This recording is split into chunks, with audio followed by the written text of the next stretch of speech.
Well, welcome people. This is the Off-Road Yarnsman podcast, the one and only podcast. Whether you drive a Toyota like a Legend or a not so nice car like a Patrol or a Triton, this is one podcast for you. My name's Jaydens, I'm the CEO. This is Brad, my assistant. It's his first time on the podcast. Just bought himself a Triton, so make him feel welcome. And welcome to episode 11. Yeah, and you will never see me in a Triton just quietly. Oh, that for an intro, Buzz, eh? Yeah. Well, welcome everyone. Welcome back. I'd wear Birkenstocks and drive a Subaru before I drive a Triton. But no, welcome back everyone. Episode 11. So Been a bit of a gap. Shit's been hectic. Yeah. So we must apologise to everyone about that. Fortunately, our followers are still hanging in there, and our supporters are still hanging in there. None of them have dropped off, mate? They're still there hanging in there. Mate, it's still up in the hundreds of thousands, you know us. Yeah. So, yeah, we still do have Provoked Apparel following along and supporting us where they can. Aniki Auto Care. I don't know whether he's all got on the... You go, eh? Yeah, well, he put a big sale on for the Black Friday sales. He bloody slash prices to 50%, mate. So I know we shared his post and that, so I hope everyone got around there and got a deal out of him.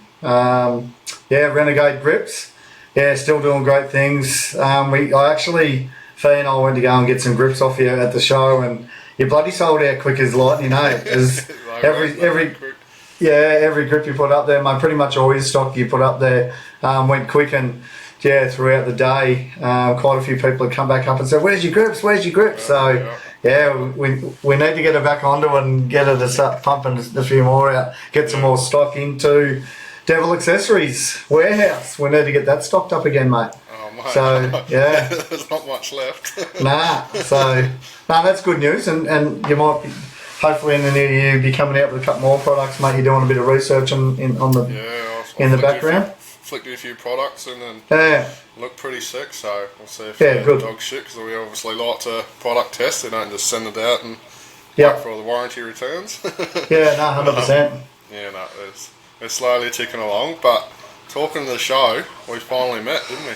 It was our last episode. We realised that we're absolute flogs, so... You done? You over it? No, he's all show. He's one of them guys, that's all cool in front of the camera and then turns the cameras off, mate. Absolute dog, so... Yeah. No, it was good. Finally got to meet. It was awesome. Obviously, this Saturday, we went to the... Well, you went every day, didn't you? Yeah, we did. Old Hollywood you are, mate, loading up the trailer every day with awnings and radio rooftop tents and for his third car he's doing up. And 100%. We did. Every day. You got there Friday, didn't you? Cruise room? Yeah, we flew down on the Friday, mate, and we weren't going to go on the Friday. Essentially, we're just going to get down there and potentially just catch up with our mates that we're meeting down there. And then head down Saturday, catch up with you, and I didn't really know what to expect, to be honest. I didn't know how busy you were going to be, how much time we were going to be able to spend with you, and how many other people that we'd be able to interact with down there. And then so we just got there Friday, and mate, our motel was bloody walking distance. We walked down there on the Saturday. On the Sunday, we went down on the Sunday, and the four of us walked down there, and it was a 10-minute walk. So we thought we'd shoot down Friday, and got to catch up with a few people on the Friday, which was awesome, and then catch up with our besties and go and have dinner and talk a bit of trip planning with these guys, and get embarrassed completely by Mick. So hopefully Mick listens to this again. Jumping out there, and I did put it up on our socials so people would have seen that, mate. But to be in a packed restaurant, because obviously I don't know how normal it is for that place to be packed, but obviously the show was on and maybe other stuff was going on in town, but to walk into the beer garden absolutely packed and then see this or hear this noise and watch Mick come running down the stairs with his pants pulled up to his tits, his socks pulled up to his knees, his Subaru sign on his hat, and mate, insane. No, and mate, I wish people could. I wish we had videoed it, because I know that I spoke to you the next day about it. Just to watch, I felt, because I had to just get into. I had to get in the mood and just go. I've just got to own this, because the blokes behind, these two young fellas behind the bar didn't know where to look, and Mick's just like, I drive a Subaru. I love Subarus, and I was just like, wow. And then I just sort of said to the bloke behind the bar, I said, look, he doesn't get out much, like, bear with him. And no, you're all right, mate. No. It was almost like they felt sorry for me, because, like, this bloke's off his head. So. And then, mate, other people in the restaurant were just like, because he wasn't holding back. He was loud. He was just like, and we just owned it. Us as a group, Fee and I, our other two besties, Sean and Deb, and his wife, Kate, like, she's used to him. Like, she just puts a smile on us. It's like, you can't stop him. When he's on, he's on.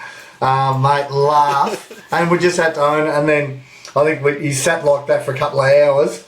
And then, I could see the young blokes beside us, like, kept pointing over to him.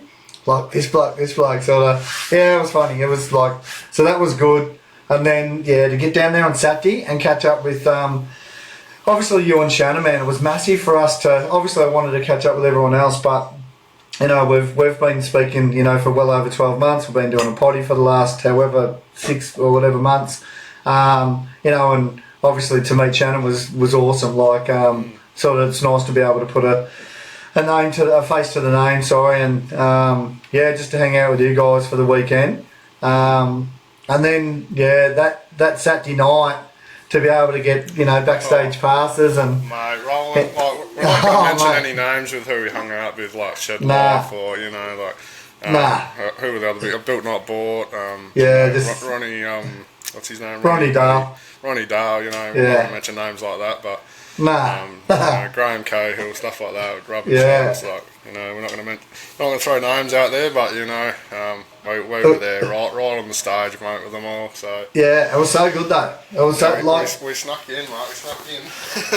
And mate, to go to the backstage passes or whatever, and go and have a couple of free drinks. Even though one bloke in particular, he'll know who I'm talking about, getting on the mid strengths, the pussy. While we're all drinking heavies. What's his name? Ethan, is it? I think you know who we're talking about. And he is a beer sponsor, mate. Like, guys, switch it over. Like, we drink fools over here, guys. Like, Sandgroper, you're with the wrong potty. Sandgroper. Move on. This bloke drinks middies. He doesn't need all your heavy IPAs. He's a flog.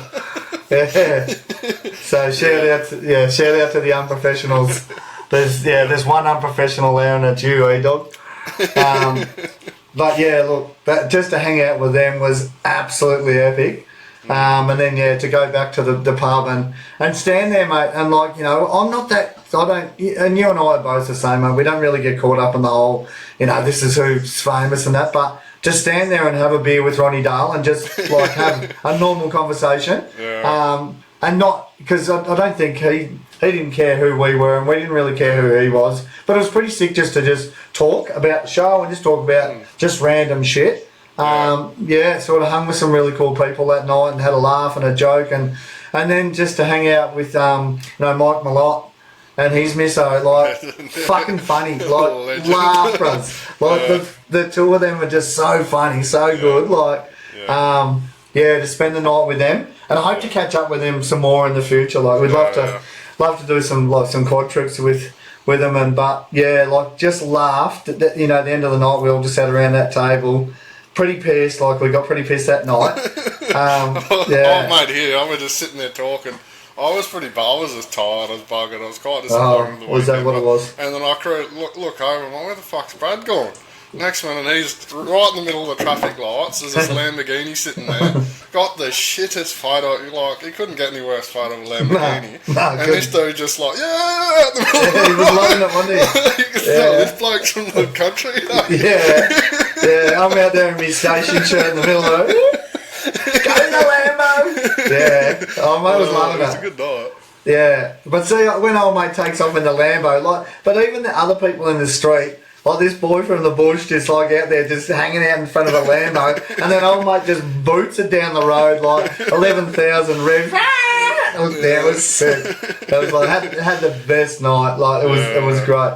Oh, and then it's a good weekend. Yeah, and then to wake up the next day and going for brekkie and caught up with you guys again. We had brekkie and I think we're all feeling a bit plum tuckered that day, the Sunday, weren't we? We're pretty shattered. That felt rooted. Yeah. And then I was buddy, tired. Yeah. But it's such a good place to, I wasn't obviously got invited there from the unprofessionals. Big thanks again. Hanging out with them on the Saturday. Took a few bits to sell. But then it's just such an awesome place to, everyone's there at once, who's fucking can't drink their piss now, Draws the bone though. Oh, fucking turns I've tabled. But yeah, it's just such a good place. Like, you can talk to so many people online and, with the potty and to, obviously you see photos of them, but actually shake their hand and thank them or just yarn about, whatever. And it's just such an awesome place to do all at one. And it was. And I found it interesting too. Not that I can go into it and definitely my nose, but like, seeing how people really are compared to camera and some are like 100%. And I'm terrible for them. Pretty sure you're the same. And you can get a bit judgmental almost on how 100%. What type of person they really are, and the people 100%. That you thought were. Dickheads turned out to be absolute fucking legends, And that's such a reminder not to judge until you know the full story. And obviously, being YouTube, there's plenty that are up themselves or whatever. But there's so many legends in the industry. As many as are negative, there's plenty of positive people in there too. So it's great to shake hands. Even the faces behind businesses, like. You just see a logo, but you go down there and you're shaking the hands of the owners and their passion for the products or services they're selling, and how much they actually care, and it just brings a bit of clarity to it all, doesn't it? Like it does. Get a bit more involved in it, and it's not just a bloody logo or YouTube channel at the end of the day. There's people behind it. And mate, and to be honest with you, like I'm going to throw a couple of names out there and. And I hope if anyone does listen to this, they don't listen to it. But man, there was people down there that I've thought, weren't bad, and then to see them down there, they're flogs, like they are flogs. And I won't throw those names out, man. But I've seen them in their element there, and they are flogs. Then I've seen people that I wasn't sure about, but they seem quite good. Then there's people that I've just rated and just and become really good friends with through social media. And they were exactly the same, man. Like, we spent hours with Brendan from Ocean Heart Adventures. One of our, I would class him as one of my best mates. And as a family, mate, we love him and his misso. And I know they feel the same about us. The bond that we built just from social media, but that day has just grown our relationship. To catch up with Luke from Wildfire Touring, man, I've been talking to Luke for the last probably 2 odd years and had some really good deep conversation, really good conversations with him. But to hang out with him and just as a mate and just be there, because he's he's down to earth, he's business orientated, he's a professional and he's such a good bloke.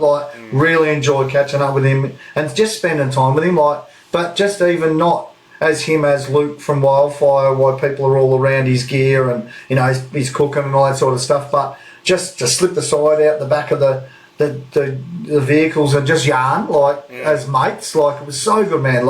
And then obviously Nath does all our merch, man, and all this time talking to him back and forth with emails and our design. Nath did this for us. We set him a target, this is what we're trying to achieve, and he did it. And just to stand there with him and have a couple of beers and yarn about family and life and business, and man, was so good just to to catch up with the unprofessional boys. They're rat bags, but man, they are the best blokes. They're fucking rat bags, you can never take that away from them, but the best blokes, do you know what I mean? And their partners and stuff. And then to catch up with Graham, and that was sick, just to have a yarn, and the missus was yarning up with him and that, and then Jess and Lockie from Escape the Daily, we've spoke to them for ages.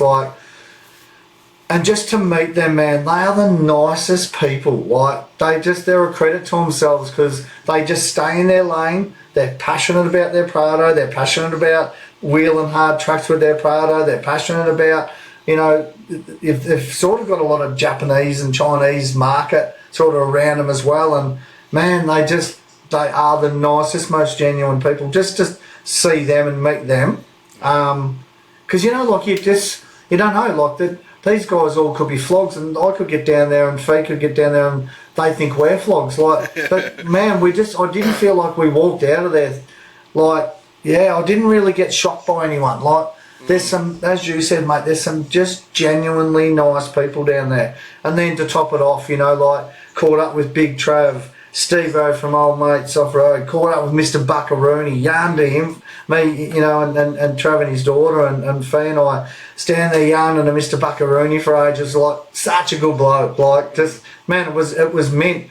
And then to top off the day, to walk out of there and catch up with Liam from Bite Back Apparel, who, man, I love the bloke. Like, just what he's trying to achieve, and what he's just gone through with his knee surgery. And man, he's a tough character, but he's got a heart of gold, and to see him at the end, like before we were leaving, and not be able to spend a lot of time with him, but just to give him a big hug, and it was like an emotional hug, man. Like, it was so good to catch him, and you know, he looked me in the eyes and he said, "Man, I was praying. I've hung around this," because he doesn't really want to be sitting around all day down there either. And he said, "I was praying that I'd catch up with you and Fee," and we did, and that really topped off the show for us. You know, like there was, and there's quite a few other people we caught up with, and I just can't think of everyone. But man, we spent some time with some fucking genuinely quality people down there. Do you know what I mean? Yeah, it was meant. If I have forgotten someone, I'll think about it in a minute, and I apologise. Just roast him, guys, in the comments. You know, send a DM. Absolutely abuse him. Yeah. Did I? I'd tell you who I did miss, and I hope if he does, because I think he listens to our potties, man, to meet up with Joel and his family from Camper's Choice or BDM Leather. Man, the nicest, most beautiful family, gorgeous kids, gorgeous wife. He's just a fucking genuinely, man, he's such a beautiful bloke. Like, do you know what I mean? You know within the 3 seconds of meeting him how much. Unbelievable, man. Yeah. Just his mannerism, like he is. So caring. That was probably one of the biggest highlights too from his show, to finally meet him, and man, to be around his family. Fuck, man, they are just the most gorgeous family. They're a credit to themselves, and their business, man, will always blossom. Like, obviously he's in business with his sister, she's the hard nut. A couple of times like, get out of the way, you lot. Like, she's an absolute legend. But man, they are the most beautiful, most genuine family. Like, mate, if you want canvas goods or bloody PVC or any of that sort of stuff, Canvas Choice, go and see Joel. Like, they are the people to go and see, mate. They're a small Aussie, bloody Western Australian business. Get around them. There's a plug for him, mate, and he deserves every bit of business anyone in Western Australia, anyone in Australia can give him, because man, he takes his business to another level with just how I love him. So Joel, if you do listen to that, you have the most beautiful family, and you're an absolute legend. Any mate, like, he's sick. So that's good. Yeah, it was a good weekend. It was. It was awesome. Like I said, it was nice and refreshing, actually. Like I said, you know, there's always so much negativity around YouTubers and this and that, and it was so refreshing. I like you just not getting caught up in that, just hanging with the legends. You know, it was so good. Yeah, it was. Yeah, big thanks to everyone we caught up with, and sorry to the people we didn't, but no, it was awesome. So should we get into? Is that all for catch up? What else has been happening? I think so. Yeah, look, we're back at work, mate, and trying to finish off the year, and got some big things coming next year, which we're going to keep under wraps. This YouTube, big things coming, guys. Stay tuned. Next month on Instagram, mate. But look, wait for the thumbnail coming. And look, to be honest with you, like, Red Dust Adventures will always be our thing. You know, we're passionate about it, we love it. But yeah, we've been sort of busy in the background, just trying to build a really fucking capable touring rig. And we're sort of, yeah, and we're just trying to go forward with that and just sort of set it up. Like I say all the time, mate, we're in our 50s and we sort of say this is a life rig, so we want to get it right and want to spend money on quality gear and go with all the right products and all the rest of it. But yeah, so next year we've sort of got some stuff that is all getting worked on now and getting all sorted, and then so that'll come into play next year. And then just sort of start, sort of punching out some better trips. I think one of our questions, and we will talk about that, shortly, but at the moment, man, I think Fee and I think, you and Shannon are probably the same, mate. We're in just survival mode where just want to get through the fucking year. Do you know what I mean? Like even this, mate, like I obviously I'm on night shift, I've got to go to bed once we finish this, and you've just come back off your swing and got 1,000 things to do just today, let alone for the next 2 weeks. But look, the reality is, mate, life just it gets hectic, and right now we just need to. We've put everything on the back burner a little bit, and I got to like 4 o'clock this morning, 4:30, and was like fucking fully hitting the wall, and it wasn't until I got home and had a shower, like I was nearly going to send you a message at sort of 5:30 and say, bud, fuck, yeah, I'm pulling the pin. I don't think I can, because I didn't really want to get on here and seem flat and buggered, but anyway, a shower and a vodka and couple of here we are. You're up, good to go. Yeah, that's it, mate. That's it. So we apologise for everything that's been delayed. So I have been trying to get stickers out and stuff's just been hectic. Finally got the logos in with the designer and redoing the logo for us. So we do patches and all that sort of carry on. So so big thanks to everyone that's being patient and supporting us still. So it's coming. I'm trying, guys. I'm trying. Mate, it is what it is. Talking about being busy, it's just I sort of mentioned it before about rolling onto a subject. So been flat out, working a few jobs, and I've had this N70 Hilux I've been trying to bloody get ready to sell. It was sort of a bit of an eye-opener, I suppose, and extremely lucky. So I've been trying to fix this bloody thing up to sell it. Didn't have much time last break, was working for the father-in-law, and finally got to go home, because I think last break I spent like 2 nights in my own bed within 2 weeks. Did. It was I come home, grab stickers, back up to Perth for the show, back down working for the father-in-law, just here, there, everywhere, and finally finished my work, and I was like, yep, I'm going to get like a day or 2 at home, so this is going to be hectic. Jumped in the car, we got some chooks, big news. So we went and grabbed a little bird cage, rabbit cage thing to take back home from the in-laws for these chooks. So I had the trailer on and took them down this dirt road and come to this intersection off the gravel. Not a busy road, but like high speeds, they're doing 100. So was coming in probably 90, 80, and went to hit the brakes. Brake pedal went straight to the floor. I was like, well, this isn't fucking ideal. So pumped it a few times and just nothing. Like, wasn't even going to pump up or anything. So I was like, well, shit. So lucky it's in a manual. Sort of went, smashed it back to second, first, locked it up, press and lock up. Sort of positioned myself so if there was, because I couldn't really see as you're coming up the intersection. Sort of was ready to go in the drain if there was someone coming, and managed to sort of go on the other side of the road on my road and sort of park in the corner.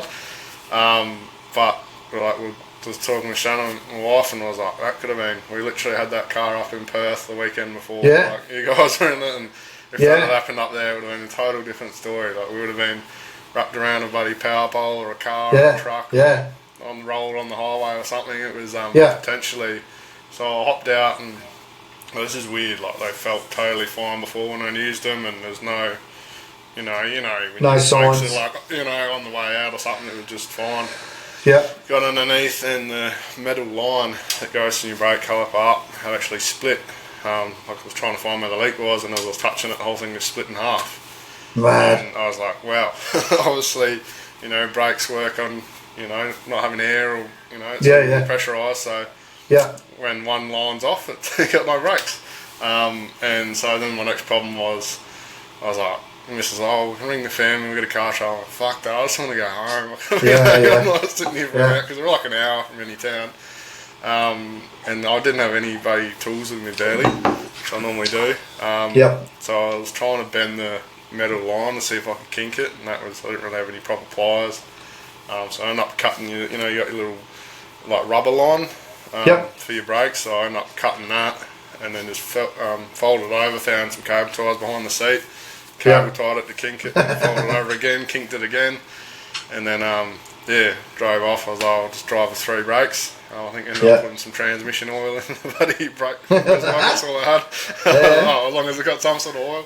And I said, we'll just go, we knew a bush track way home, so there was less cars, so it was, not as dangerous, reducing the risk. And then as soon as you go on that road, there's a bloody log truck coming hooking down the road. That's typical. You've never seen it. Man.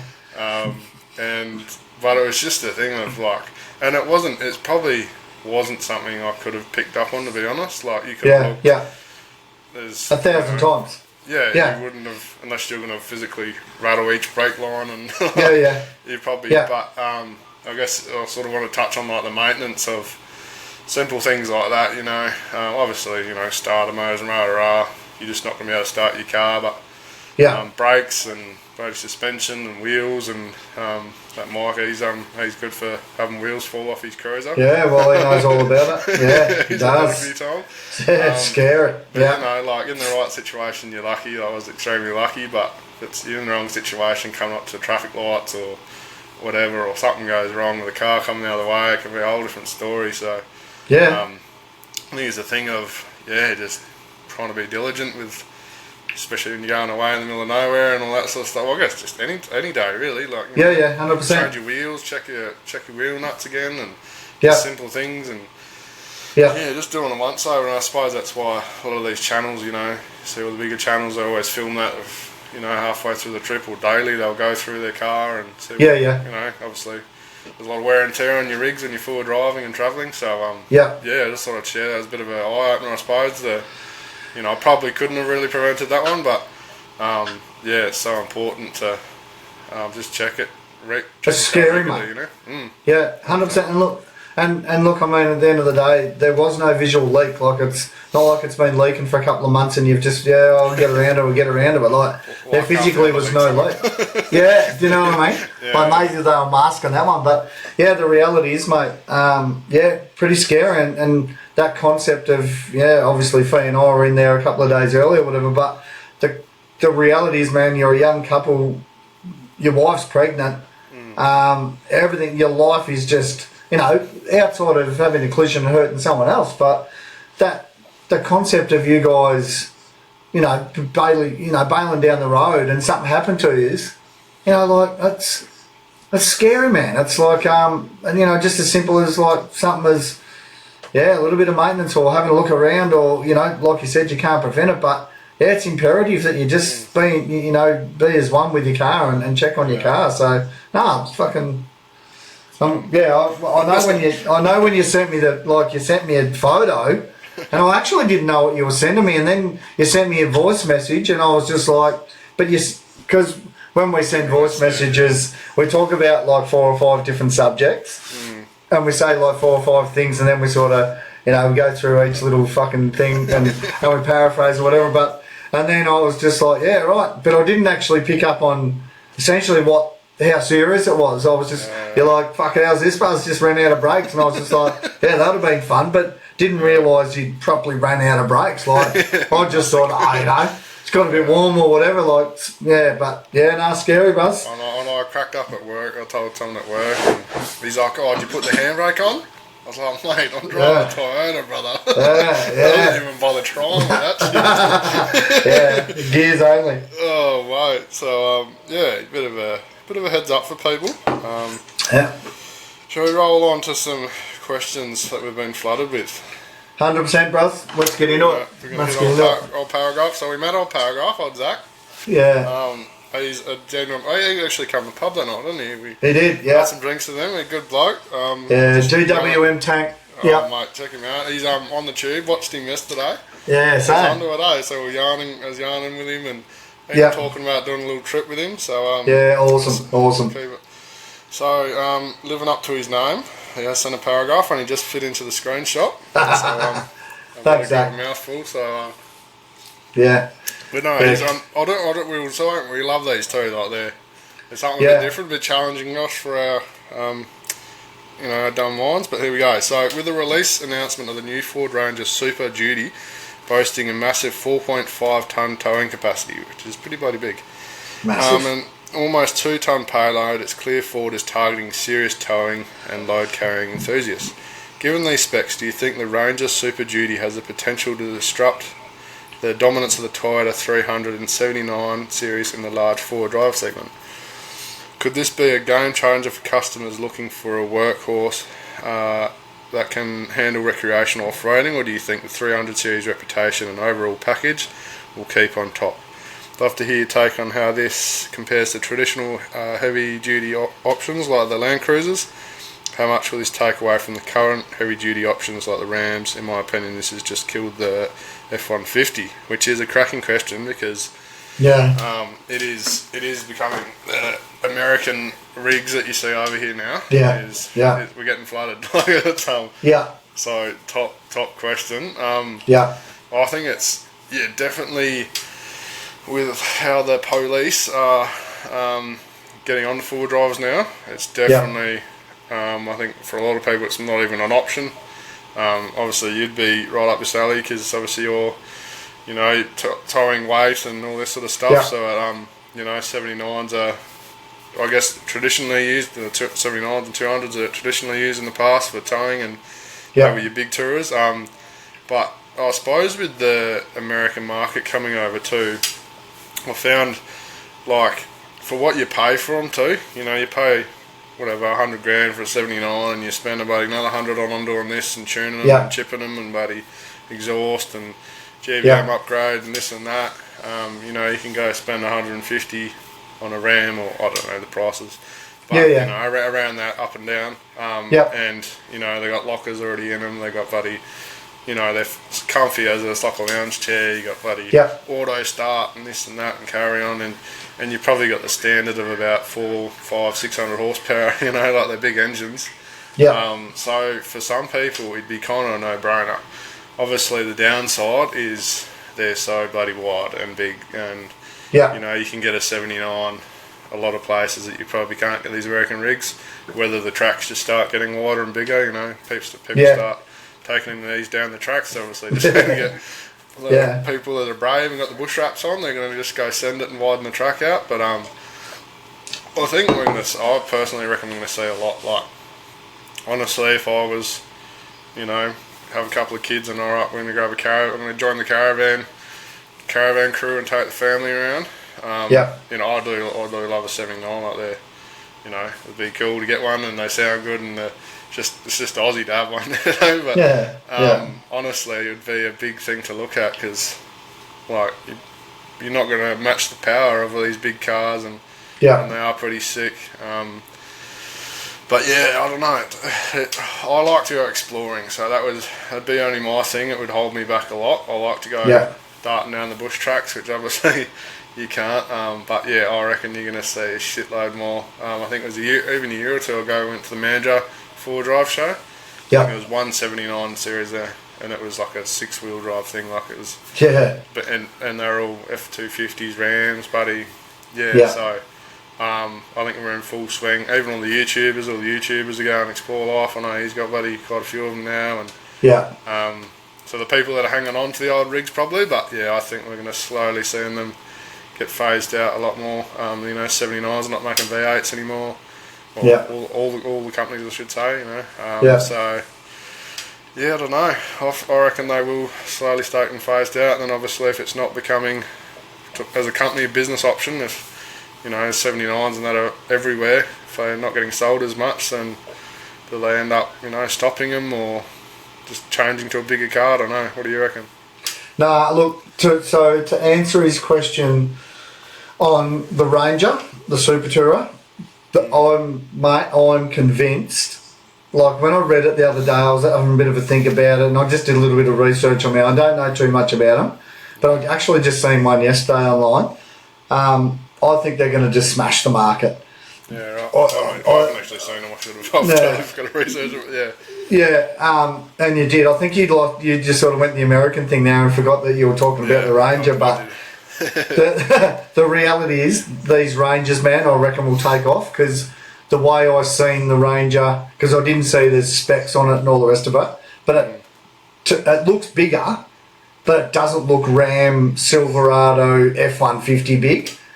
But it must be in some way, shape or form. It's probably just it's hard to sort of get. So I didn't go through the full specs and sort of like the Tundra or whatever it is that's sort of in between them. Maybe, or you know what? You know when you get the I don't know, when you get the normal Rangers and they fucking beef them up and put the big tyres and everything, and it just looks all big and fucking mean. That's what it looks like to me from just the one bit of footage I've seen in the one photo.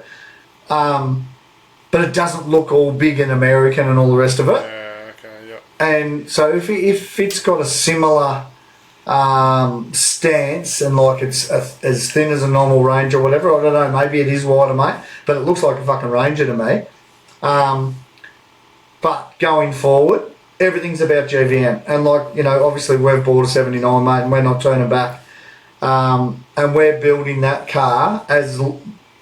You're trying to keep it as light as you possibly can. Everything's about weight.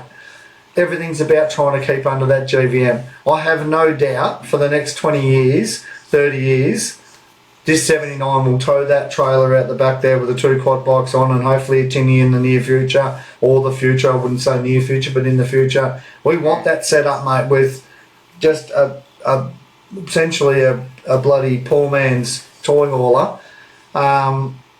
And just be able to tow that around the country or tow it across the top end without any issues. And I think our 79 can do that.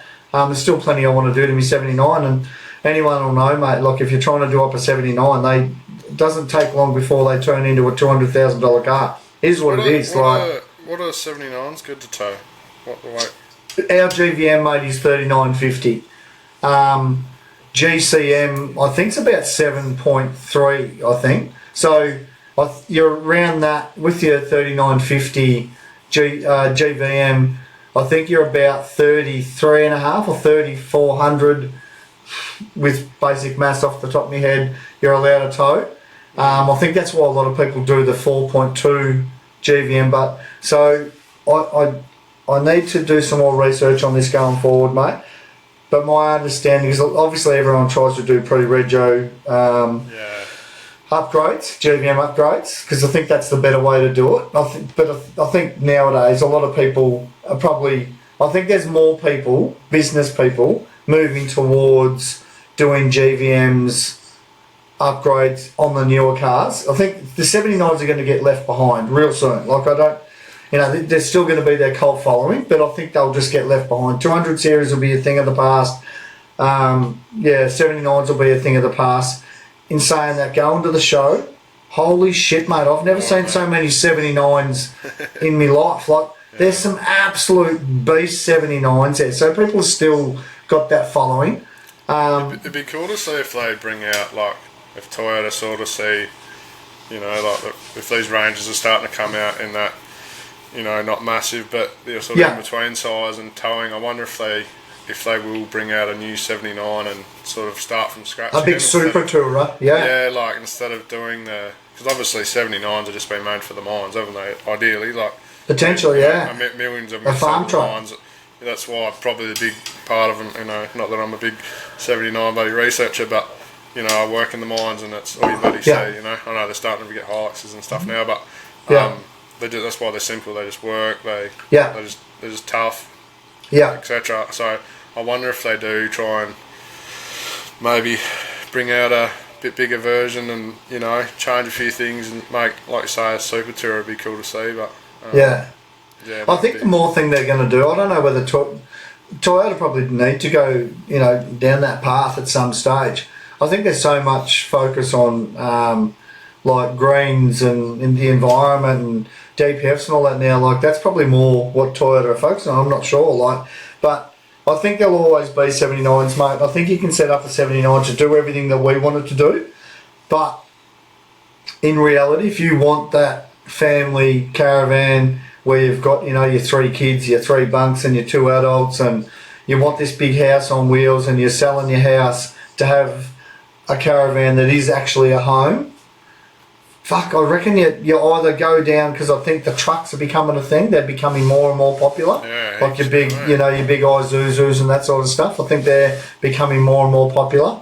And especially with YouTube driving it too, where, you got your Alnick Adventures and your Bell family, and you got all these other people, mate, that are driving these big, big trucks with their boats and everything on, and people are looking at it and going, fuck, that's where I want to go. Like, not my cup of tea personally, not for what I do, because our kids are growing up and all this, so we don't really need that big truck sort of thing environment, but, and I still want to be able to do the things that I want to do, and not to say that these things can't, man. Like, they're proven every day. These guys are proven that there's nowhere in Australia they can't take them.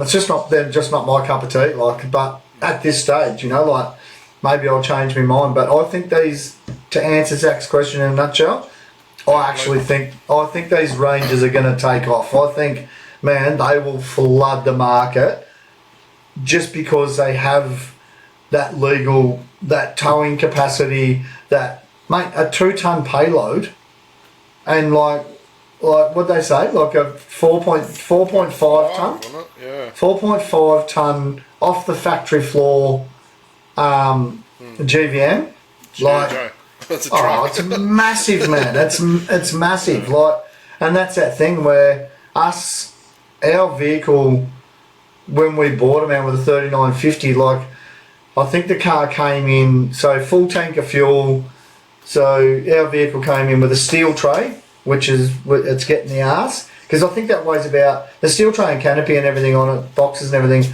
weighs about 400 odd kilo on its own, mate. Like, it's fucking crazy, like, without a canopy or whatever, anything on it. But our cars, we bought it, full tank of fuel, steel, bull bar, lights, all the bullshit, GVM upgrade and all the rest of it, came in at 3 ton 50.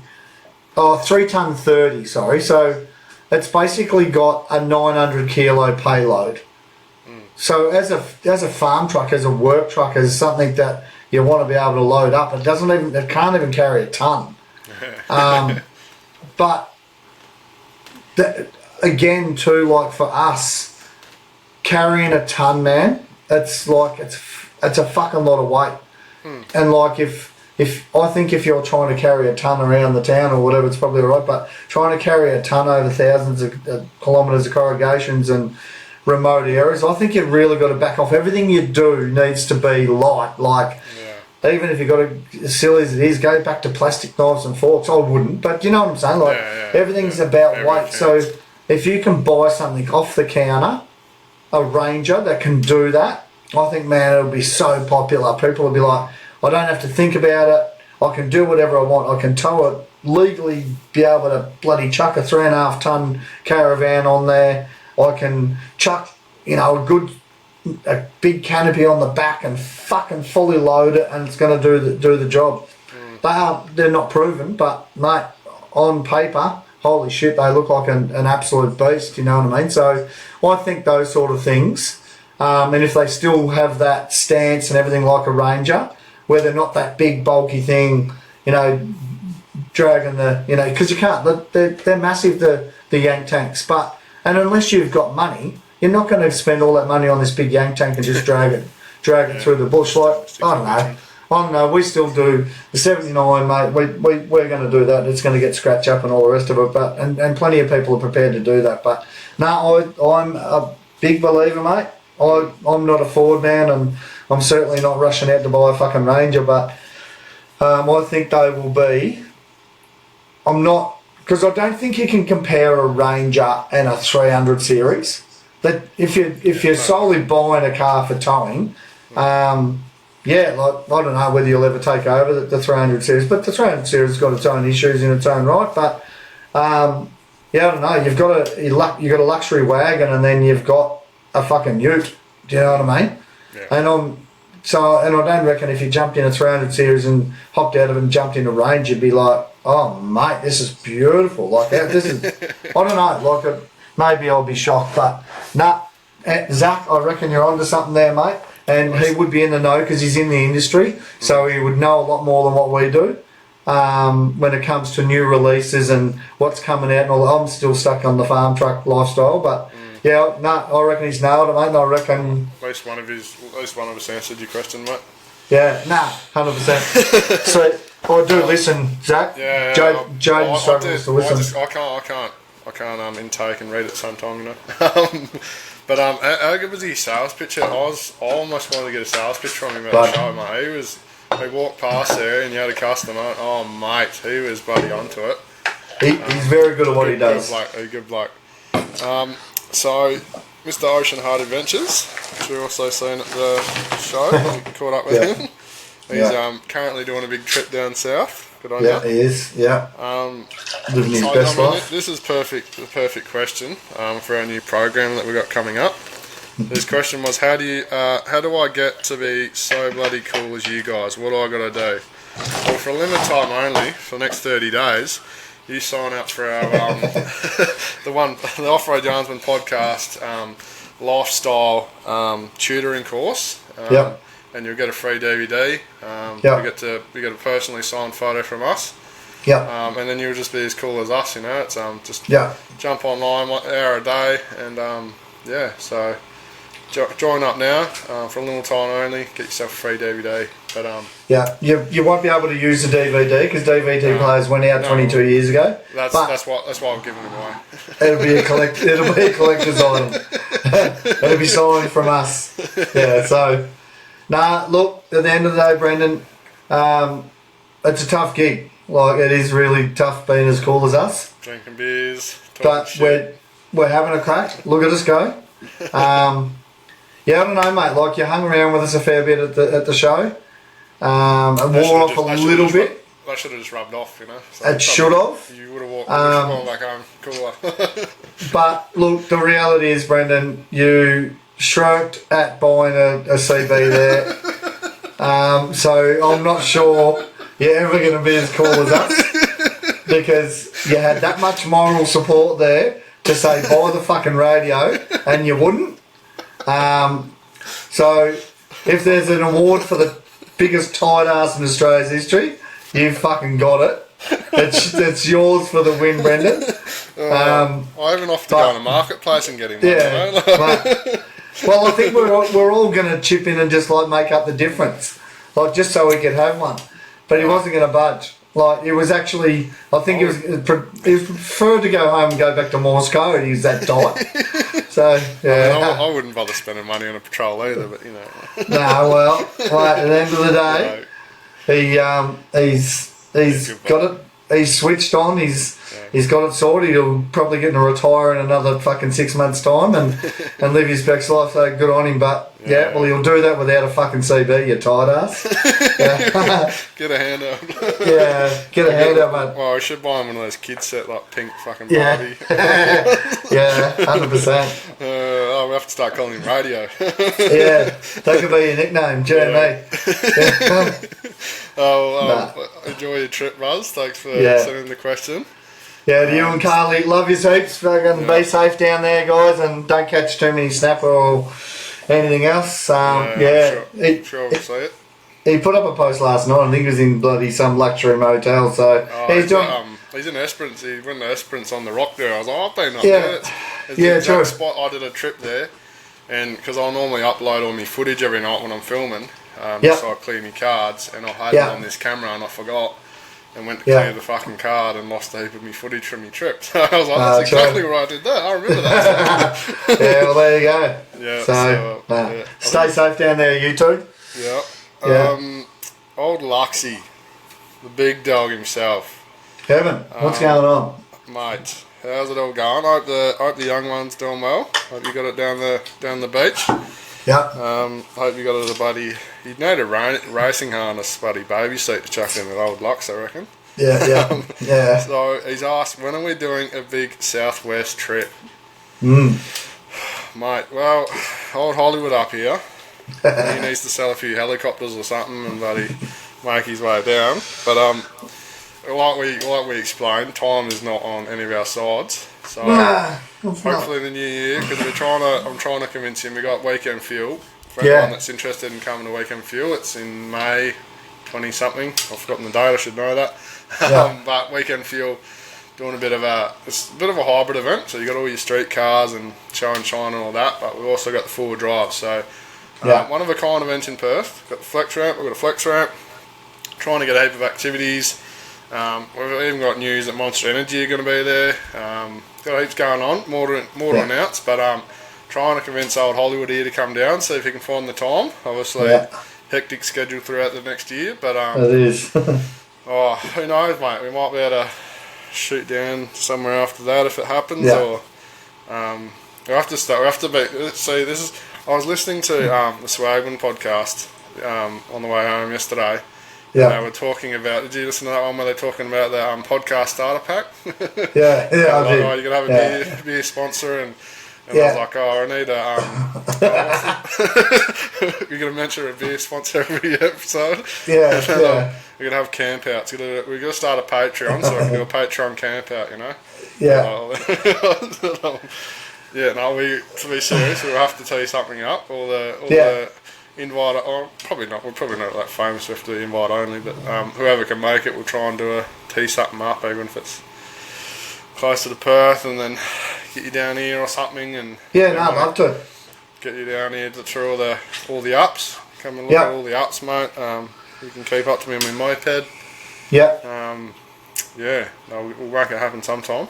Yeah, we would. And look, I'd love to get down there, and I was sort of hoping Evan was going to make it to the Fall Drive show and stuff, and like to catch up with him, and because I think there was actually a couple of people at the Fall Drive show, mate, that, pardon me, were actually there, but I didn't actually know they were there and didn't catch up with them, and then a few people that we did catch up with that I wasn't expecting to see there, but I'd love to catch up with him, mate, and even just do like a little beach trip and that, because I know he loves to get down the beach and stuff, but just to meet him in person, because again, mate, there's a few people that I follow. It was funny.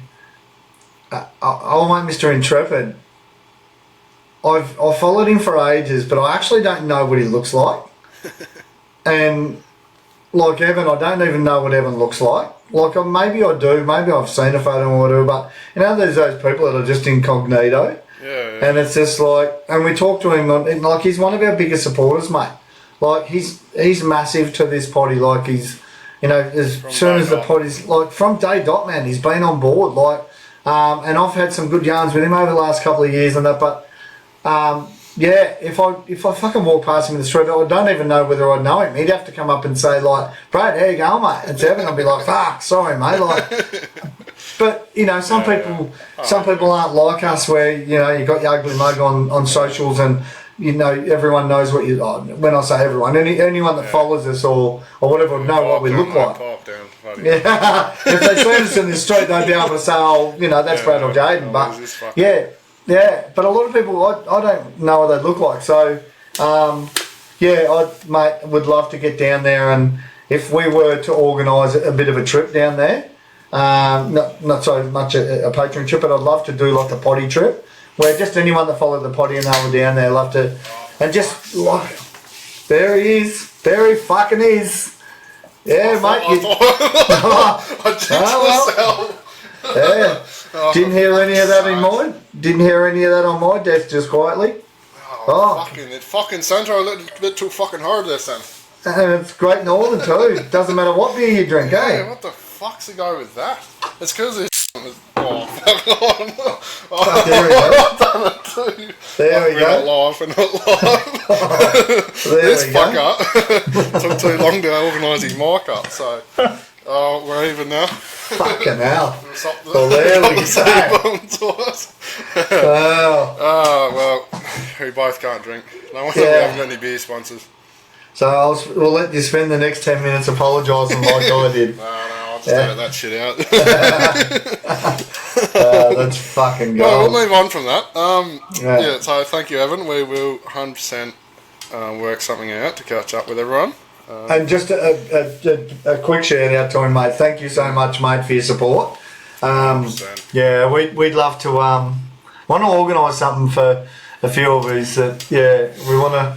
We'll talk about that in there. But anyway, we'll the OGs, mate, 100%. You're an absolute legend, Evan.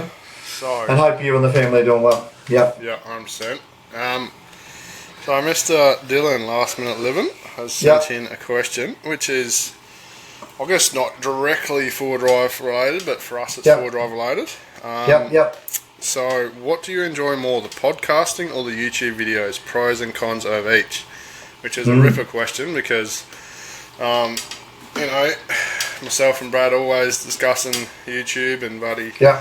Not getting views and put all your work in, and that's how I started podcasting originally. Was doing the jokey yarns, talking about how our videos aren't taken off and rah. And then got into the podcasting. Did you want to start off, mate? I've started off all this time, so. Have you? Oh, right, mate. No worries. Just we'll just throw one out there while you catch. Straight to the assistant here, guys. Sweep up your mess. So. What do I prefer and what's the pros and cons or what's better? They're two different beasts, to be honest with you. What do I like better? I don't think I like either of them better, per se. What I do enjoy about podcasts, so we'll start off with podcasts. What I enjoy about podcasts is there's no real restrictions on it. We don't have to care what we're saying and what we do or we don't say. If people want to listen to the podcast, they can. If they want to watch it, they can. If they don't have to. That goes the same as YouTube. But I think you don't really, with a podcast, mate, you're not really chasing a style. You're not trying to, I guess, tell a story. But you're not trying to tell a story. Like obviously our YouTube channel, mate, we want to be able to tell a story and showcase a region or showcase what we do for fun or whatever. Whereas on the potty, like, we're essentially a couple of blokes having a beer, talking shit, like pretty much like every other potty in the world's history. But get a topic from, I think what we do, getting topics from our followers and then talking about that topic and our experience or just a bit of a catch up.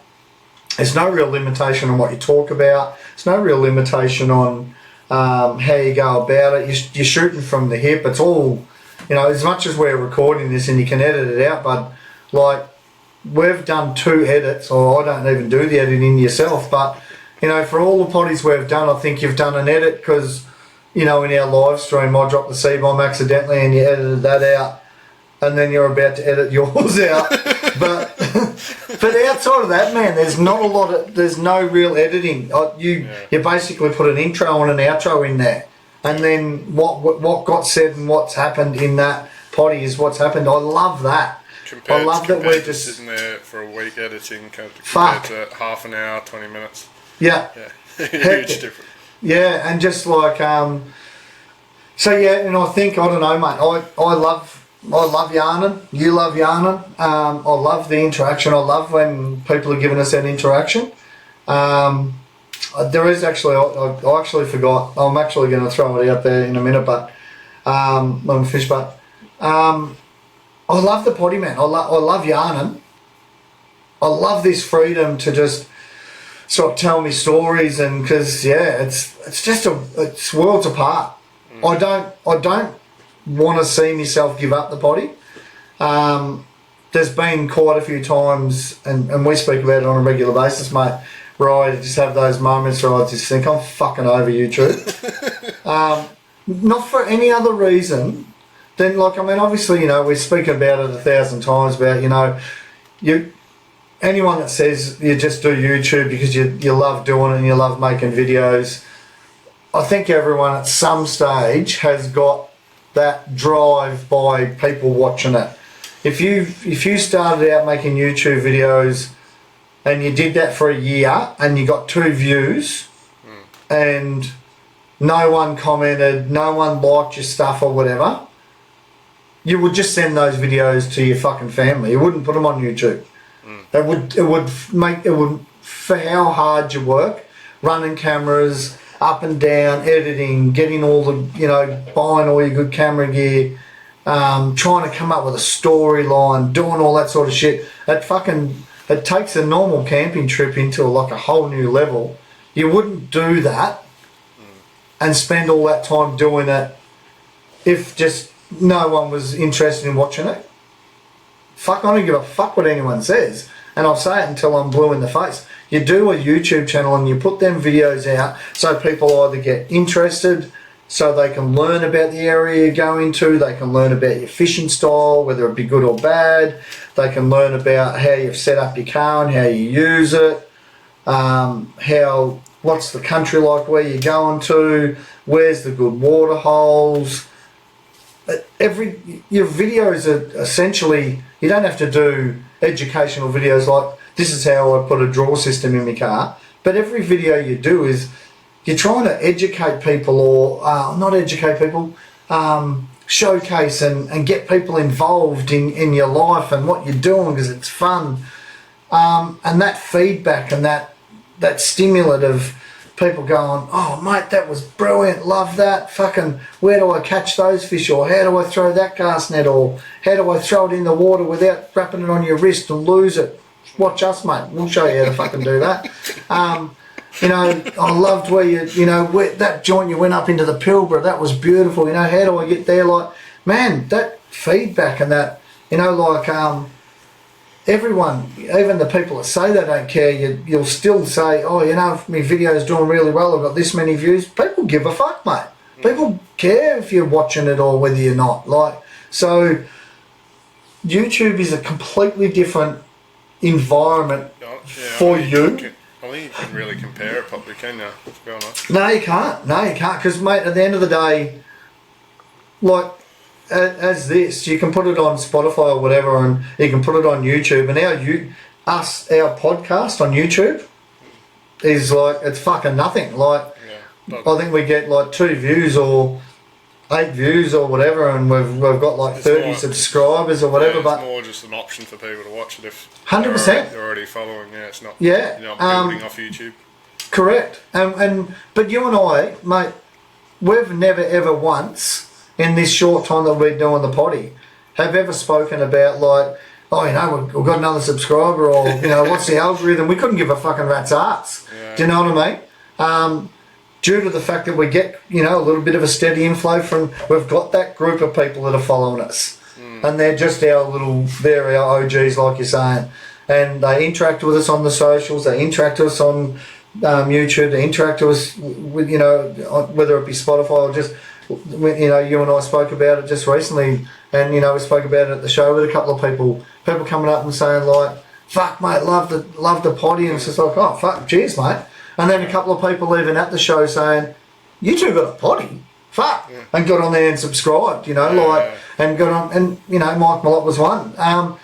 The reality is, mate, there's no pressure. We don't feel pressure. We're not stressing. It's like the only pressure we have is trying to squeeze it in our fucking busy schedule, like where we're working and trying to line all our shit up. But outside of that, man, it's fucking, I'll finish this, I'll take my headphones off, I'll put them down, I'll fucking go to bed and go to work tomorrow, and, you know, within the next sort of week or two, you'll find 5 minutes, half an hour, whatever, quickly edit it, punch it out, it's done. Like, there's, do you know what I mean? Like, it's such a, I love it, love the potty. I love that freedom of speech. I love that, being able to communicate with people. YouTube, fuck man, it's fucking hard work. Like, I love it, I absolutely love it. I spoke to Zach yesterday, fucking GWM tank, paragraph, like, and Jack, I hope you get to see the funny side out of calling you paragraph, because we called it to him at the show. I think the first time he found it funny, the second time I don't think he found it as funny, but we'd had a few IPAs by that stage, so maybe we'll get a bit cheeky. But yeah, look, at the end of the day, talking to him last night, because I actually, mate, until I seen your story, I didn't know he had a YouTube channel. So I jumped on there and subscribed and that, and then watched a couple of his videos. And he said, and I said, oh mate, you know, my apologies, I actually didn't even know he had a bloody channel and I'm on. And he said, oh, any pointers? And I was just like, fuck, like me, like, we're a small channel, probably not the best people to get fucking pointers off.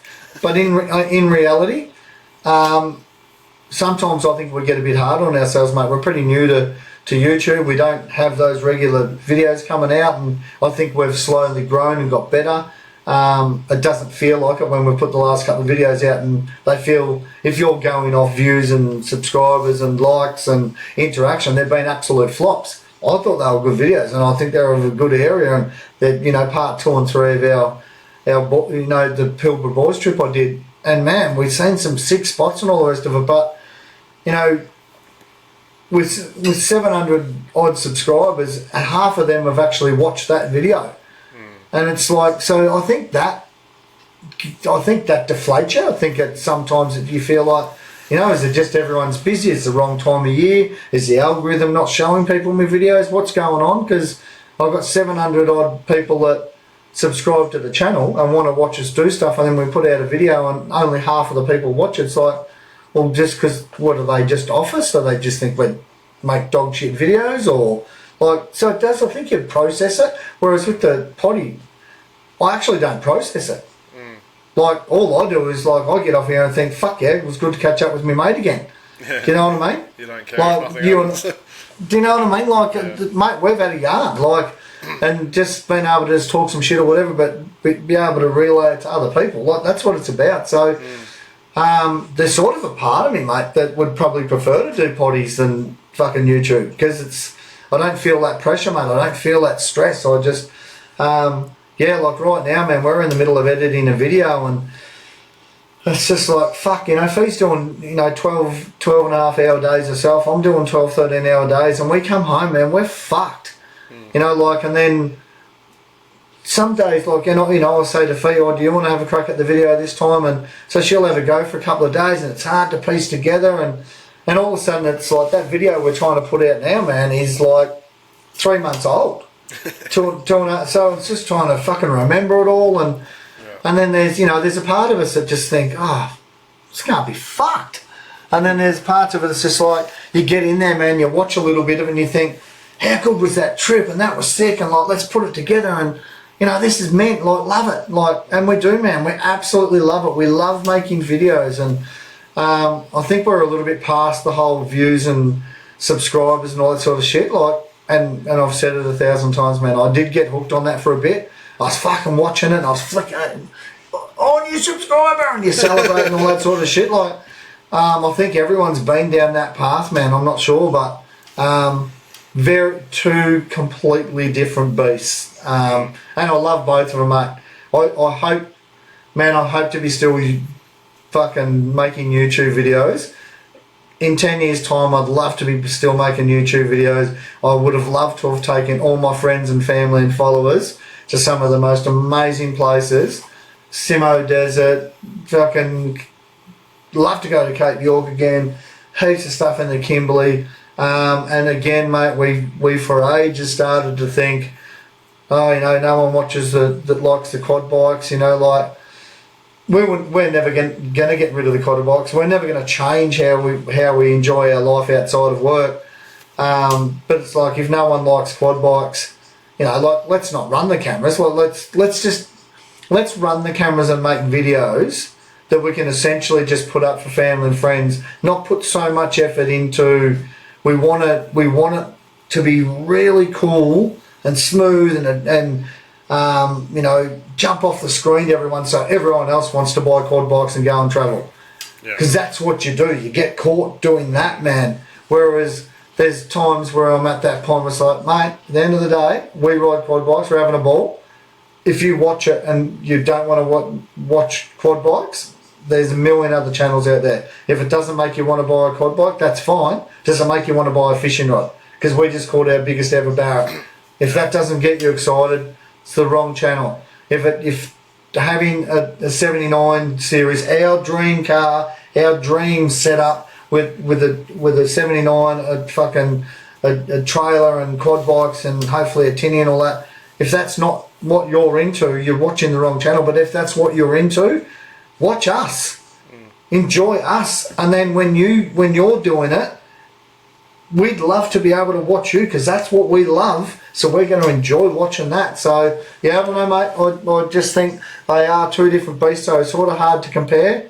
So Dylan, we'll keep trying to do both, man. I don't want to, and again, to meet you down there, man, I just think, because I thought we were really good mates, through the potty and all the rest of it. But to meet you and your wife, it just feels like it's taken our mateship, our friendship, our relationship to just a whole new level. It just means a lot more for whatever reason. So, mate, we'll be mates for life, and I want to watch, you be a dad, and I want to see you raise kids, and I want to see you buy your property and run your own farm and have all your horses running around and live your dream. I just want the best for me mates and for people I know, and to watch you and Shannon do that as close friends, I'm just keen as to watch that. So all that's probably, I'm focusing more on just finding all that shit important. Just focus on the shit that's personal to you and is important. Probably not focusing too much on, or so much on, there's all these people up the road that give a fuck and don't give a fuck. At the end of the day, you run your own race. You do you. We'll do us. And if you like it, you like it. Because YouTube's a beast. It's an absolute beast. It's killer. It can really prop you up, man, and it can absolutely deflate you. And as I said to Zach, enjoy the journey. We talk about it all the time. Have fun with it. Enjoy the journey. Make videos that you enjoy to make and that you enjoy to watch. A lot of people say they don't watch their own videos. We watch our own videos. I don't. I'll do my editing, but I won't. I can't. No, I can't and that's a lot of people won't, man. But again, for me, maybe I'm an up myself vlog and whatever, but I actually like to watch our own videos because to me, man, it relives that moment.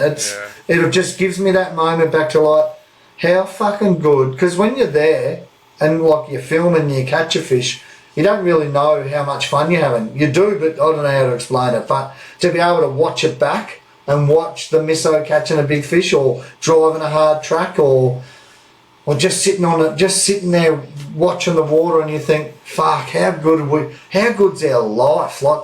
We live a good life. Yeah. So for me, man, I don't watch them repeatedly, mate, but we'll put our videos up. It's a memory thing. 100%. And then, our daughter will come up at Christmas, and it's we might have a little bloody Christmas drink, and we'll watch a couple of our videos, and we'll talk about, that was mint or whatever, but I'll watch a couple other people's videos and all the rest of it. So, to answer Dylan's question, two different beasts. Don't know whether you can compare them, but they both have massive pros and cons.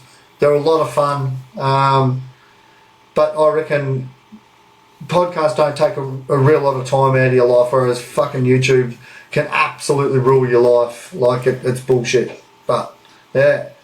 Did you answer that? You didn't get to have an answer. Thanks for that half an hour fucking answer there, Brad. That's a great thing. That's a positive for podcast.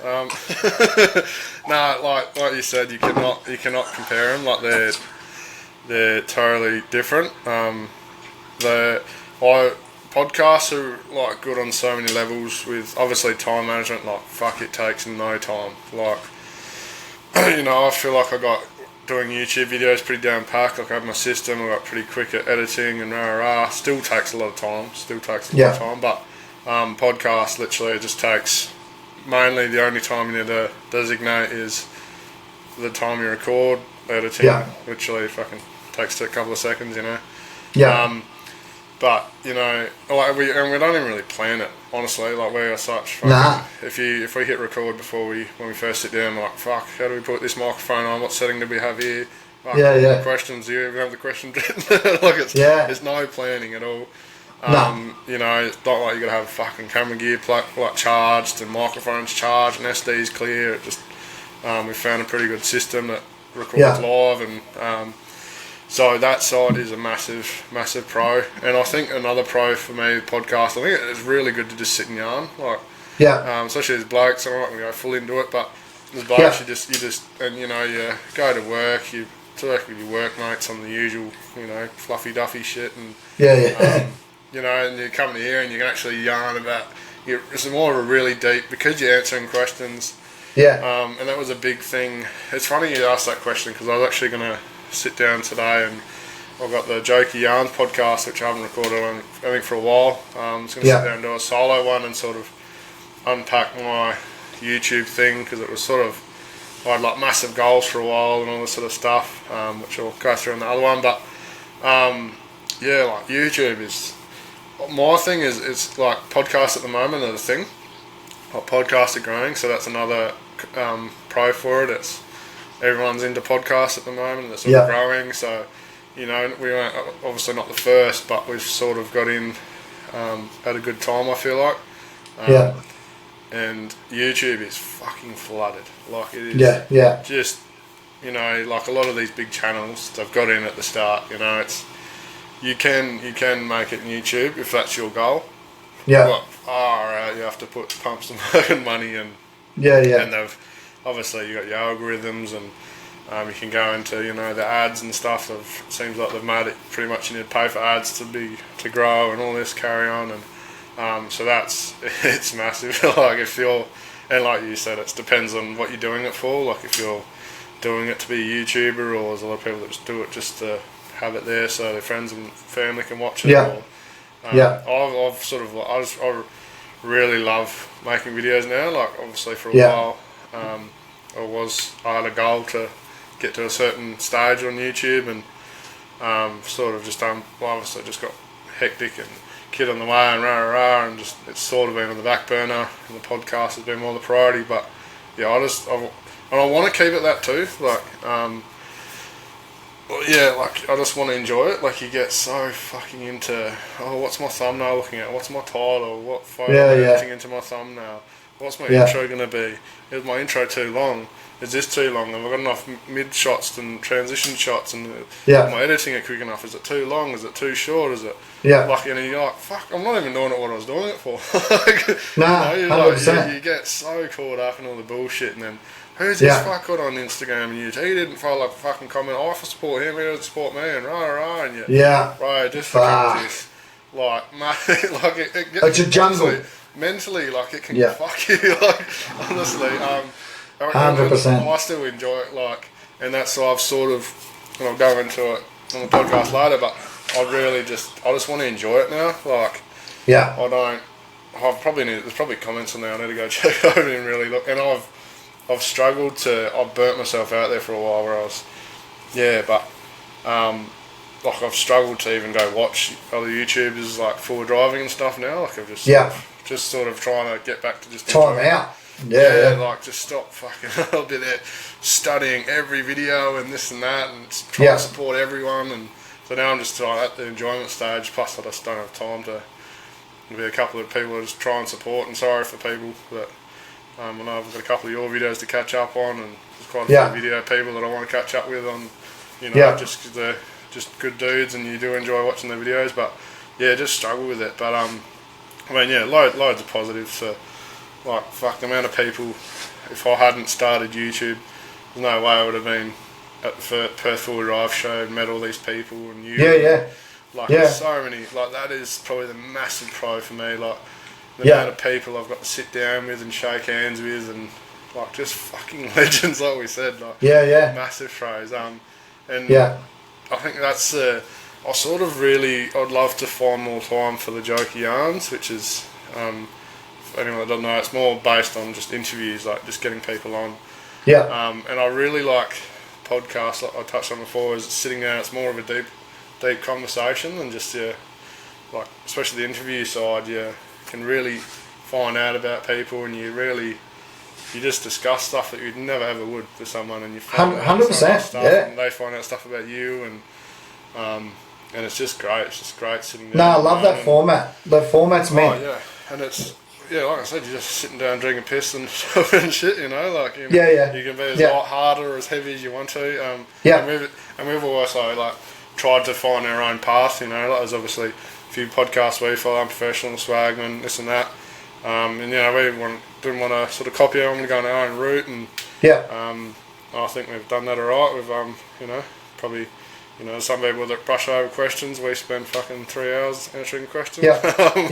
But you know, 100%. And we've mentioned it before, our dynamic is so awesome. Like, you know, like you guys are setting up your dream rig, you're ready to go travelling around, and we're sort of like, I'm selling all my cars, on my land, and you know, like, I'm down south, you're up north, so it's like I suppose it's lots of pros and cons, and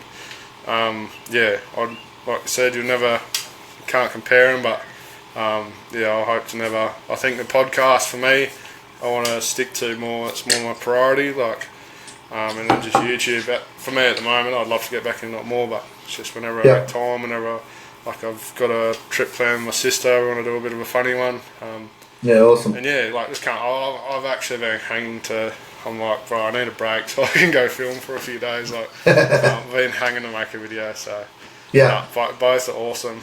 Both have their shit things. Well, actually, podcasts really don't have any shit thing, to be honest. No, they don't. Like, what's shit about it? Like, I've been drunk and just talking shit, you know. Yeah. Bro, I go back to editing, I'm like, I can't remember what we talked about. Like, I know. That's the title of the title. I'm like, shit, I'm like trying to skip through an hour trying to find the subjects we talked about. There's not really the sort of. I think the podcast too, it's good and bad as well. I was going to touch on is analytics. Like there's bugger all. You don't really know how well you're doing. All unless there's a program that we don't know about. All we can see is downloads, which not everyone downloads. So if you go on to Spotify, which I'm assuming helps us, you know, when you do listen to it, if you hit the download button, it probably helps us for our things. But there'll be heaps of people that don't download it that just listen to it, you know. So I think we've hit 650 downloads or something, which is pretty cool. In 10 different countries that people listen to it, so that was sick. That was. And look, I mean, that's one of the things, mate. Like, if you do listen to it, please download it, because it does help us grow. But not outside of the growing thing. I just hope, and you and I say it all the time, it's us just getting on here talking shit, drinking piss or whatever. But some of the subjects we're talking about, man, is like being meant. Like hearing Nathan from like Wrong Turn Adventures, like just hearing his story about, you know, his young fellow, or like, you know, just stories that you hear of, you know, Evan getting, you know, smashing out springs 600 kilometres from home, and you know, like there's so many bloody good stories. Even though the question with Trav and Steve-O the other week, asking us all the different ways of camping, and I started to, even when we were talking about that, man, I was just like getting flashbacks of like when I was a kid on these old blue and red Lilos used to buy from Kmart, and you know, the older people would sort of know all that, but I want the podcast still to be, just have some kind of educational like feel to it, that, you know, whether, you know, send us in, so, you know, I want people to be able to listen to it and get a bit of a laugh and a joke, but we're not the alpha blokes where you're just on there fucking just like making people laugh for the sake of making people laugh. Like, they're fucking hilarious, you know, I love them, but we're not compared to that. Like, I want to be that bit of a mix where you get a bit of a giggle and a bit of a laugh, but you can still learn something from us. Yeah, I feel like too. It's more of a like it's almost like a bit of a family thing. Like you have your supporters that come in all the time, and you know, you're younger than them. Obviously, you do the Instagram most of the time, but you know, it's a lot more. You know, YouTube, you just watch a video and this interests me, and you know, the podcast is a lot more. People get a lot more dedicated to it. It's coming out this week, and and that's cool, that subject, and I had that happen to me too, and they send in their story, and it's a lot more of a community sort of thing, you know. It'd be cool. Agree. So, you get more of a group sort of thing, and it'd be cool to, I don't even know, like, can you do Patreon for free, or is it?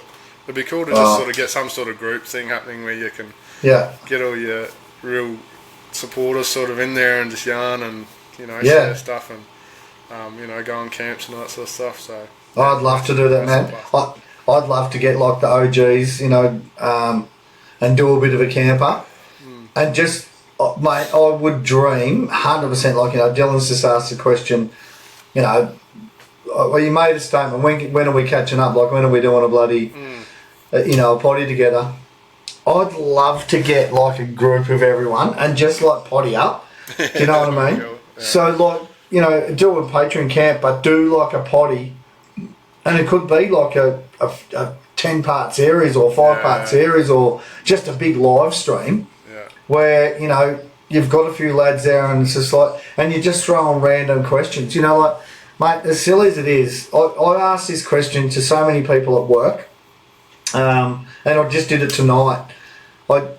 we're just yarn, you know, because you're at work, you're talking shit, and I just said, because we're on a Roy Hill side at the moment, and Roy Hill have an initiative there, so anyone that's at camp, with your Roy Hill card, I don't get it because I'm local, I don't stay at the camp, but you can, every single day, you can go to the wet mess, and you can get 2 free 600ml drinks, whether it be Sprite, Coke or fucking whatever, but every day for free, for as long as you're on that shot. And I'm like, oh, I've got to get me a couple of free Fantas tonight or whatever, and I just laugh and said, oh, you like your Fanta? He goes, yeah. And then we're just sort of yarning, and I said, oh, you know, what'd you have for brekkie or whatever? And I said, righto, question, and I say this to so many people, death row, 3-course meal, what are you having?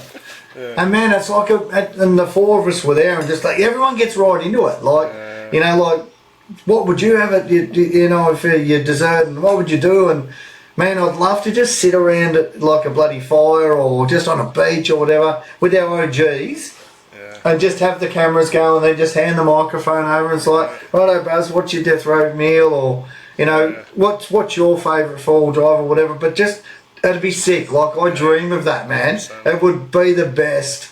Hope we're not sort of giving too much away, because a couple of the other podcasters, our competition might steal that idea of us, so we'll have to patent that.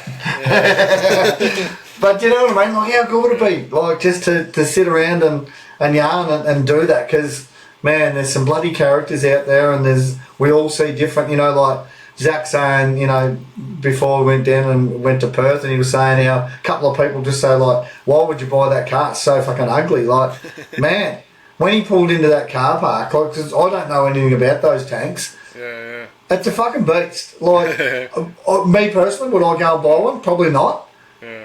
Just because I wouldn't, because I'm a Toyota man. But, man, it sounds sick.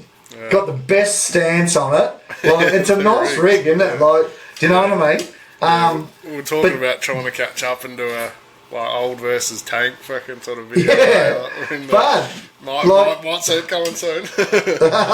Mate, and look, I hope he's doing, like, it'll be mint, like, because he's an absolute genuinely good bloke. And yeah, he loves his tank, and mate, just watching him go up Cal Cup Hill the other day, like on his video, like yesterday, but yeah, man, like, smokes it, like, very capable vehicle, very capable rig. But yeah, mate, getting back to just doing like not a Patreon camp or whatever you want to call it. You know, maybe one day we will have Patreon.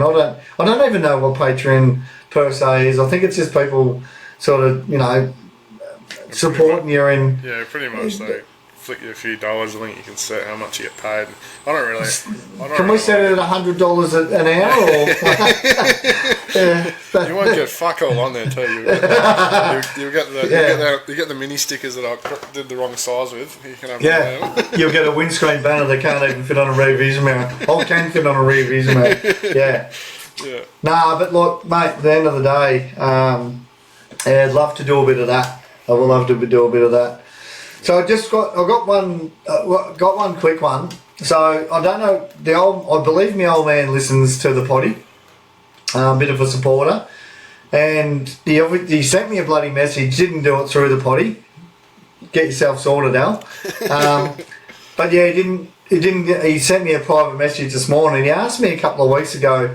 He's got a 79 series dual cab he's just bought, 2023 model, and he's bloody can't turn his dash lights down. He reckons they're too bright for his old eyes. So shout out to Al Sensitive Eyes. He just actually had bloody black surgery on. Black text. Yeah. Well, there's an option. But yeah, he rang me a couple of weeks ago and said, like, oh, you know how to dim the lights? Because, you know, most cars have got your bloody roller dimmer, or I can't find it. I've had a bit of a play and I can't find it. Haven't looked in the manual. Like, my life's just hectic. Like, I went out the other night because I was talking to him when I was on night shift. I said, I'll go and have a look, mate. And I went out there and fucked around. So I was like, I can't work it out. And I don't do manuals, but it's like, anyway, he sent a question through to me today. Does anyone know how to dim the fucking cluster, the dash cluster, the lights on the dash cluster on a 79 series? Doesn't need to be a 2023 model, I don't know what fucking year model, any year model, but is there a dimmer for the the dash cluster on a 79 series. Obviously we're not live, so we're not going to get live responses, but I'll put it out there now. So if anyone, when this does come out, if anyone listens to it, please send us through and I'll pass it on to Al, because by the sounds of it, it's 2 weeks. 2 weeks are gone now, and he hasn't read his own fucking manual, so he's clearly not gonna. He's relying on us to give him the answer. So, love you, Dad. We'll try and get you an answer, mate. If we can't get you the answer on this potty, and we might all have to go to the manual because no one knows, or there might not be a function for dimming the lights. This could be bright lights. It could be just put like a little curtain over your dash. So I was thinking like tint. I wonder if you can get some. If there is no option, not sure. You get a bit of tint to sort of darken it down a bit. Well, he reckons it's that bright. Like, because obviously I've got the same dash.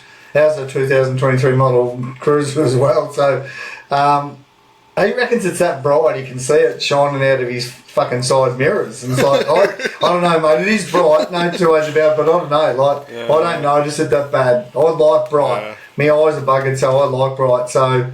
Anyone sort me bloody old man out. He can't. He's got too sensitive of eyes. He just went for eye surgery a couple of days ago on one eye. He reckons that wasn't as bad as what he thought. But bloody sticking shit around the back of his eye. So hope you're getting better, Dad. You should be on the mend, and then I think in a couple of weeks or next week or something. He gets his other one done. So I think they'll let that one heal and then do his other one. All the best with that, Dad. Darkener. We'll just put a permanent marker on that eye, mate. Yeah, 100%. Well, we didn't actually discuss if this would be our last one for the year, because we were talking. We decided we're going to have a bit of a break. Obviously, this time of year it's hectic. Yep. We apologise because this is probably when people are travelling and when I listen to podcasts, but go listen to some old ones or something. Yeah. So this could possibly. I mean, we might try and squeeze another one in, but it's more than likely seeing our last one for the year. We'll be back in probably January or something. Yep. I guess for me, like, just hope everyone has a really good Christmas, whether you're with your family or yourself travelling, or this time of year is absolutely hectic. So please stay really safe on the road. Look out for the 5.0. Make sure your buddy GVM's all good. Get yourself a bloody super tourer. Just a massive thanks for the support this year. Has been absolutely crazy. Like we touched on it. Sort of a bit of a family almost, it feels like. Does. Apologies for delays and everything, and stickers and patches and all that carry on, but we are getting there. We're working on it. Always keen for feedback, what should and shouldn't be doing. And have we had any feedback on the big stonker? Did anyone like it? I know, No, we did get some feedback. Evan said he took him, I think, 3 or 4 times to go to work to get through it. And I think Brendan said the same thing. It took him a little bit to get through it, but we got some feedback. And look, to be honest with you, mate, I know Krusty sort of gives us some feedback. I know Mick sort of jumped on the live one, and I know we sort of said at the time, we can't thank everyone enough to that did jump on the live one.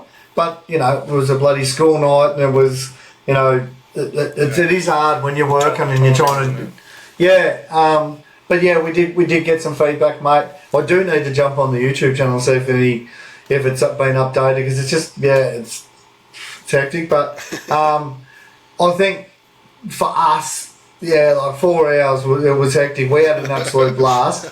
But we did have quite a few people jump on there and then get amongst it and watch over some several things. But and again, mate, the feedback that we're getting from the other ones, the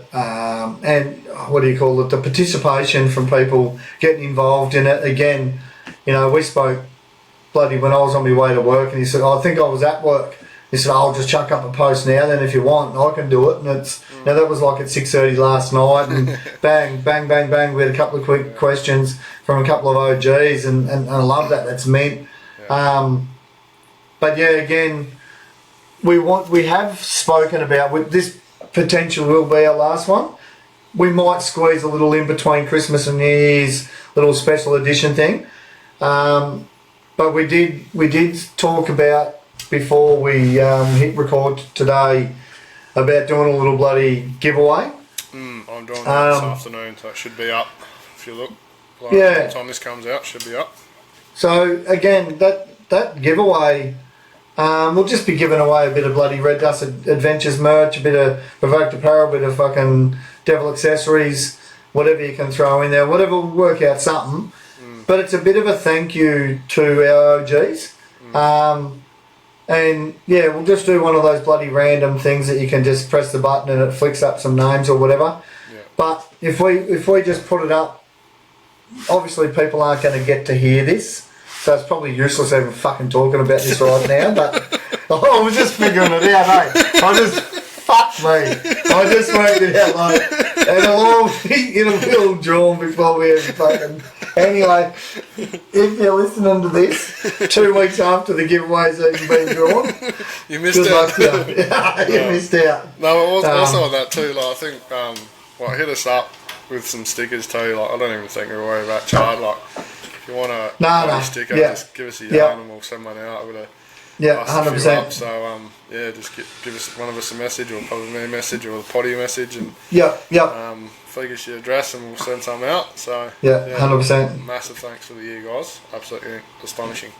Yeah, it is. And so again, I'm going to reiterate what Jayden said. If this is our last one, bloody Merry Christmas to the lot of you, to you and your families and your friends, and be safe on the roads, on the tracks, in your boat, bloody in your backyard. You know, if you're going to hit a 6, don't take out your auntie or whatever. Like, don't skim off a melon on the way through to the neighbour's backyard.